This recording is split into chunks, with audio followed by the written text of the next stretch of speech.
अस्सलाम वालेकुम वरहमतुल्लाहि वबरकातुहू। आज की वीडियो में हम 13 ऐसी हदीस शेयर करेंगे जिन पर अमल करने से आपकी ज़िंदगी बदल सकती है। अगर आपने हमारे चैनल को सब्सक्राइब नहीं किया है तो चैनल को सब्सक्राइब कर लें और बेल आइकन को प्रेस लाजमी कर दें। तो चलिए पढ़ते हैं पहली हदीस। मन सतारा मुस्लिमन सतारहुल्लाहु फिद दुनिया वल आखिरा। जो शख्स किसी मुसलमान का ऐब छुपाएगा, अल्लाह ताला दुनिया और आखिरत में उसके ऐबों पर पर्दा डालेगा। तो अगर हमें किसी के ऐब पता चल रहे हैं तो हमें उसके ऐबों पर पर्दा डालना चाहिए, किसी के सामने उसको रुस्वा नहीं करना चाहिए। लेकिन होता क्या है, अगर किसी के बारे में कोई गलत चीज पता चल रही है तो उसको एक दूसरे से शेयर करते जाएंगे, ऐसा नहीं करना चाहिए। दूसरी हदीस है लैसल खबरू कल मुआयना। सुनी हुई बात देखी हुई बात की तरह नहीं हो सकती। हम लोग दिन भर में ना जाने कितनी बातें सुनते हैं और उसको आगे शेयर कर देते हैं। हुजूर अकरम सल्लल्लाहु अलैहि वसल्लम का इरशाद है कि सुनी हुई बात देखी हुई बात की तरह नहीं हो सकती। तीसरी हदीस है मन समाता नजा। जो खामोश रहा उसने निजात पाई।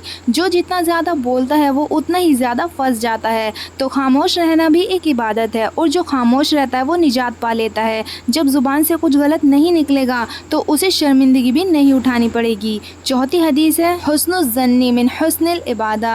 अच्छा गुमान रखना बेहतरीन इबादत है। इसका मतलब कि हमें अपने दूसरे मुसलमानों के बारे में अच्छा गुमान रखना चाहिए। पांचवी हदीस अल कलीमतु तय्यबतु सदक़तुन। कि अच्छी बात करना ये सदका है। आप अपनी जुबान से कोई अच्छी बात कर रहे हैं तो ये भी सदका है। छठी हदीस है अस्सईदु मवइज़ा बिखैरिही। कि नेक बख्त वो है जो दूसरों से इबरत हासिल करे। हम कोई भी ऐसी चीज़ देखते हैं जो इबरत वाली होती है तो हमें उससे इबरत हासिल करनी चाहिए। हुजूर ने फरमाया कि नेक बख्त वो है जो दूसरों से इबरत हासिल करे, दूसरों से सबक हासिल करे। दुनिया में जो कुछ हो रहा है उससे हम सबक हासिल करें तो ये नेक बख्ती की अलामत है। सातवीं हदीस है मन लम यसअलिल्लाह यग़ज़ब अलैहि। जो शख्स अल्लाह ताला से सवाल नहीं करता, अल्लाह ताला उससे नाराज़ होता है। तो हमें अल्लाह से मांगना चाहिए, अल्लाह से दुआ करनी चाहिए। अगर हम अल्लाह से दुआ नहीं करते तो फिर अल्लाह ताला हम पर नाराज़ होता है। आठवीं हदीस है मन तवक्कला अलल्लाहि कफ़ाहू। जो अल्लाह ताला पर भरोसा करता है अल्लाह ताला उसके लिए काफ़ी है। तो हमें अल्लाह ताला पर भरोसा करना चाहिए। नवीं हदीस है अत्ताइबु मिनज़ ज़ंबी कमल्ला ज़नबला। गुनाहों से तौबा करने वाला ऐसा है जैसे उसने गुनाह ही नहीं किया। कोई शख्स गुनाह करता है और बाद में पक्की और सच्ची तौबा करता है, मतलब ये कि अल्लाह मैं अब कभी गुनाह नहीं करूँगा, और गुनाहों से बचने की कोशिश करता है तो फिर उसका गुनाह माफ़ हो जाता है। 10वीं हदीस है इज़ा लम तस्तही फस्ना मा शीता। जब तुझको शर्म ना रहे तो जो चाहो वो करो। जब इंसान के अंदर शर्म बाकी नहीं रहती फिर वो बेशर्मी वाले सारे काम करता है। 11वीं हदीस है ला यल्दउल मरउ मिन हुज्रिन वाहिदिन मर्रतैन। कि मोमिन एक ही सुराख से 2 मरतबा नहीं डसा जाता।